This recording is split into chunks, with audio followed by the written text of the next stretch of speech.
नमस्कार बंधुरा हठात् रक्त परीक्षाয় देखलें আপনার কোলেস্টেরলের মাত্রাটা খুব হাই।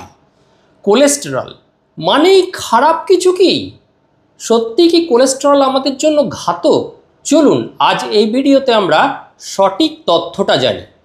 কোলেস্টেরল শব্দটা শুনলেই অনেকের মনে ভয় ঢোকে, কিন্তু জানেন কি সব কোলেস্টেরল কিন্তু খারাপ না, বরং আমাদের শরীরের জন্য কিছু কোলেস্টেরল খুব প্রয়োজনীয়। আজ আমরা ভালো ও খারাপ কোলেস্টেরল সম্বন্ধে একটু আলোচনা করব, এর প্রভাব এবং এর নিয়ন্ত্রণের উপায় নিয়েও আলোচনা করব। কোলেস্টেরল যদি সবটা খারাপই হতো তাহলে আমাদের শরীরে এটা দরকার কি ছিল, এটাই আজকে বুঝিয়ে বলবো।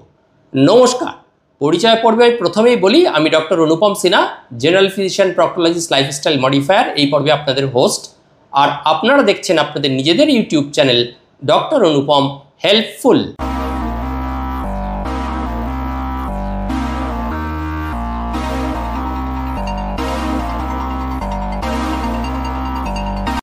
এবার আসুন একে একে আলোচনা করি। প্রতিটা শব্দ ধরে আলোচনা করলে আলোচনাটা বুঝতে খুব সুবিধা হবে এবং কোলেস্টেরলের মতো একটি গুরুগম্ভীর ব্যাপার খুব সহজেই মাথায় ঢুকে যাবে আর ভয়টা চলে যাবে। তাহলে প্রথম প্রশ্ন, কোলেস্টেরলটা কি? কোলেস্টেরল হলো একরকম ফ্যাট বা লিপিড যা আমাদের লিভার থেকে তৈরি হয় আমাদের শরীরে এবং কিছু খাবারের মাধ্যমেও আমাদের শরীরে ঢোকে। তা দ্বিতীয় প্রশ্ন, কোলেস্টেরল তাহলে শরীরে কি করে? আপনার শরীরের হরমোন, ভিটামিন ডি এবং কোষের বিভিন্ন কার্যকারিতা বজায় রাখতে এই কোলেস্টেরল সাহায্য করে। এবার তাহলে কোলেস্টেরল, প্রথমেই বললাম ভালো কোলেস্টেরল, খারাপ কোলেস্টেরল। আমরা তো কোলেস্টেরল মানেই জানি খারাপ, হার্ট অ্যাটাক হয়, লিপিড জমে যায়, স্ট্রোক হয়, ডাক্তারবাবুরা তো এগুলোই বলেছেন। না, কোলেস্টেরল আবার ভালো এবং খারাপ এই দুভাবে ভাগ করা যায়। ভালো কোলেস্টেরল কি? HDL, high density lipoprotein. এটি অতিরিক্ত কোলেস্টেরল যেটা আপনার রক্তে ঘুরে বেড়াচ্ছে সেটাকে লিভারে নিয়ে যায় এবং প্রস্রাব বা ইউরিনের মাধ্যমে সেটা বের করে দেয়। আর কি এইভাবে এই এইচডিএল কোলেস্টেরলটা হার্ট অ্যাটাকটা প্রতিরোধ করে। দেখবেন আমরা যখন কোলেস্টেরল টেস্ট করি কতগুলো জিনিস আছে লিপিড প্রোফাইল টেস্ট করলে, total cholesterol, HDL, VLDL, LDL, very low density lipoprotein, এইভাবে। সেইখানেই অন্যতম হলো এই এইচডিএল। এর পরেরটা আসছি খারাপ কোলেস্টেরল। ভালো কোলেস্টেরল তো বললাম, খারাপ কোলেস্টেরল কি? এইচডিএল বা লো ডেন্সিটি লিপোপ্রোটিন। এটি ঘাতক। রক্তনালীতে এটি জমে যায় এই রকম, এই ছবির মতো জমে গিয়ে হট করে ব্লক তৈরি করে, যা আমাদের হার্টে যদি হয় হার্ট অ্যাটাক, আর ব্রেনে যদি হয় ব্রেনে স্ট্রোকের ঝুঁকি বাড়ায়।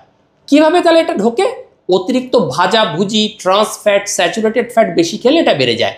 আপনি বেশি ফাস্ট ফুড খাচ্ছেন, বাইরের তেলে ভাজা খাচ্ছেন, এগুলো তো একই তেলে বারবার ভাজে, একই তেলে বারবার ভাজলে সেখানে ট্রান্স ফ্যাট তৈরি হয়, সেখান থেকেই এলডিএলটা বাড়ে। তাহলে কোলেস্টেরল বেড়ে গেলে পরের প্রশ্ন, কোলেস্টেরল খুব বেড়ে গেল কি কি সমস্যা হবে? খুব সোজা। Number one, heart block, heart attack হবে।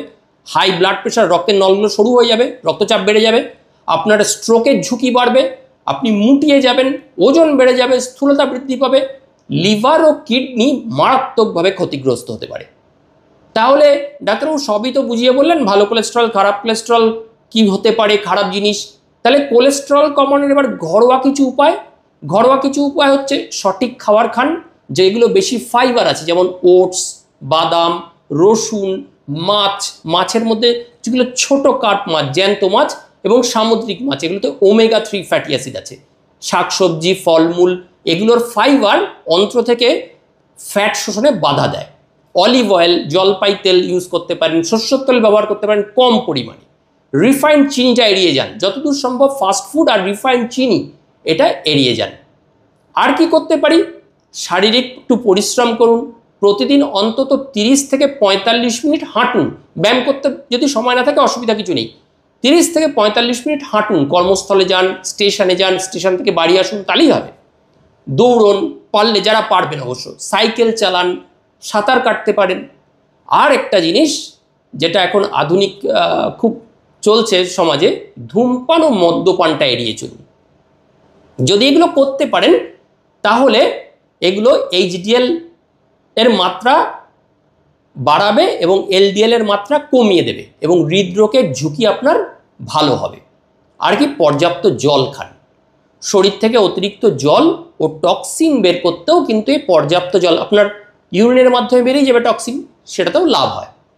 আর কি, নিয়মিত স্বাস্থ্য পরীক্ষা করাবেন কোয়ালিফাইড একজন ডাক্তারবাবুর আন্ডারে। তাতে রক্তের কোলেস্টেরলের মাত্রা বা লিপিড প্রোফাইল, যারা ধরুন 40-এর ওপর বা যাদের প্রেশার আছে, সুগার আছে, তারা 6 মাস অন্তর অন্তর কিন্তু পরীক্ষা করবেন। এইবার হচ্ছে সবচেয়ে এটা ইন্টারেস্টিং, কোলেস্টেরল নিয়ে কিছু ভুল ধারণা। কোলেস্টেরল রক্তে বেড়েছে মানে এই খাবার বন্ধ, ওই খাবার বন্ধ, এই ওষুধ খেতে হবে, ওই করতে পারবেন না, একটা বিরাট ব্যাপার। আজ খুব সহজে আপনাদের কতগুলো ট্রিক্স দেব। এক, সব চর্বি খারাপ না, তা কিন্তু নয়, সব চর্বি খারাপ না। অলিভ অয়েল, বাদাম তেল বা মাছের কিছু ফ্যাট কিন্তু খুব উপকারী। কোলেস্টেরল শুধু মোটা মানুষদেরই হয়, রোগা মানুষদের হয় না, একদম ভুল ধারণা। রোগা মানুষরাও কোলেস্টেরলে আক্রান্ত হতে পারে। ও ওষুধ খাচ্ছি সব ঠিক হয়ে যাবে, কোলেস্টেরল নিয়ে এটাও কিন্তু একটা স্ট্যাটিন জাতীয় ওষুধ দিচ্ছে, রসুভাস্টেটিন, অ্যাটোভাস্টেটিন, ঠিক হয়ে যাবে না। ওষুধ সবটা কন্ট্রোল করবে না, জীবনধারা বা লাইফস্টাইলের পরিবর্তন করাটাই আসল সমাধান। আর সবচেয়ে কাদের বিশেষ সতর্কতা প্রয়োজন? যারা আগেই বলেছি ডায়াবেটিসে ভুগছেন, উচ্চ রক্তচাপে ভুগছেন, যাদের পেটটা খুব মেদবহুল, সেন্ট্রালি ওবেসিটি আছে, তারা নিয়মিত কোলেস্টেরল পরীক্ষা করবেন, নাহলে কিন্তু এ ঘাতক হয়ে যেতে পারে। আর কি, পরিবারে কারো হার্টের সমস্যা থাকলে কোলেস্টেরল কিন্তু আপনাকে নিয়ন্ত্রণে রাখতে হবে। আর কারা বেশি ঝুঁকিপূর্ণ? 50 বছরের বয়স বেশি যাদের, যারা স্বাস্থ্যকর জীবনযাত্রা বজায় রাখতে পারছেন না, তারাও সতর্ক থাকবেন। Last not the least, conclusion, cholesterol কিন্তু নীরব রোগ, সাইলেন্ট ডিজিজ, বোঝা যায় না ওপর থেকে কি চলছে, ভেতরে ভেতরে রক্তের নল কতটুকু সরু হয়ে গেছে, কতটুকু অ্যাথেরোস্ক্লেরোসিস হয়েছে, এইরকম ছবির মতো বুঝতে পারবেন না। আর যদি আমরা নিয়ন্ত্রণ করতে না পারি, তাহলে কিন্তু ভয়ঙ্কর ক্ষতি আপনার সামনে অপেক্ষা করছে। তবে যে বললাম, ওই খুব সাধারণ জিনিস, সঠিক খাদ্যাভ্যাস, নিয়মিত ব্যায়াম, স্বাস্থ্যকর জীবনযাপন অনুসরণ করলে কোলেস্টেরল একদম স্বাভাবিক থাকবে। তাই নির্ভয়ে থাকুন, নিশ্চিন্তে থাকুন, আর সুস্থ থাকুন, সচেতন থাকুন। নমস্কার, আশা করি ভিডিওটি ভালো লেগেছে। খুব স্বল্প পরিসরে, জটিলতায় না গিয়ে আপনাদের কোলেস্টেরল কি, কোলেস্টেরল কেন আপনার দরকার, শরীরে কি কাজে দরকার, কোথা থেকে স্বাস্থ্যকর কোলেস্টেরল যেতে পারে, কোথা থেকে অস্বাস্থ্যকর কোলেস্টেরল যায়, সবটা বুঝিয়ে বলতে পেরেছি। ভিডিওটি নিজের আত্মীয় পরিজনের মধ্যে শেয়ার করুন, আর ভালো লাগলে অবশ্যই চ্যানেলটিকে সাবস্ক্রাইব করতে ভুলবেন না। শীঘ্রই আশা করি নতুন একটি ভিডিওতে আমাদের আবার দেখা হবে। ততক্ষণের জন্য বিদায়, নমস্কার।